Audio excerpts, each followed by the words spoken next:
కెపాసిటీలోనే నడవాలి. Minimum storage కెపాసిటీలో నడుస్తే మేము డబ్బులు ఇస్తాము అన్నట్టుగా దీన్ని 45 మీటర్స్గా ఉండాల్సిన ప్రాజెక్టును, ఫుల్ స్టోరేజ్ కెపాసిటీలో నడవాల్సిన పోలవరం ప్రాజెక్టుని, స్టోరేజ్ కెపాసిటీని, టీఎంసీ హోల్డ్ చేసే కెపాసిటీని తగ్గించి దీన్ని కేవలం 41.15 మీటర్స్కు మాత్రమే 41.15 మీటర్స్కి మాత్రమే మినిమం స్టోరేజ్ లెవెల్లో మాత్రమే ఈ ప్రాజెక్టు రన్ చేయాలి అన్నట్టు ఒక అఫీషియల్ డాక్యుమెంట్లో ఆ పాయింట్ చేర్చడం జరిగింది.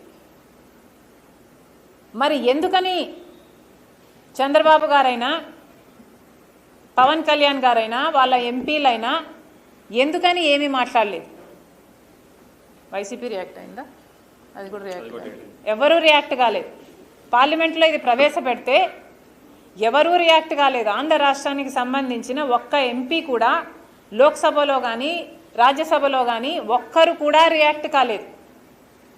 పోలవరం ప్రాజెక్టుకి డైరెక్ట్గా ఇంత మోసం చేస్తున్నారు, ఆంధ్ర రాష్ట్ర ప్రజలకు ఇంత మోసం చేస్తున్నారు. 30 లక్షల ఎకరాలకు నీళ్ళిచ్చే ప్రాజెక్టు ఎత్తును స్టోరేజ్ కెపాసిటీని కుదిస్తే అసలు ప్రాజెక్టు ఒక బ్యారేజ్గా మిగిలిపోతుంది తప్పితే,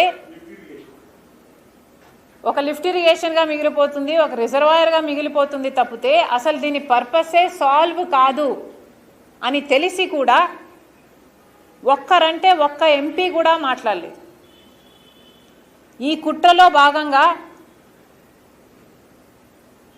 కుట్రలో భాగమయ్యారు జగన్మోహన్ రెడ్డి గారు, చంద్రబాబు గారు, పవన్ కళ్యాణ్ గారు.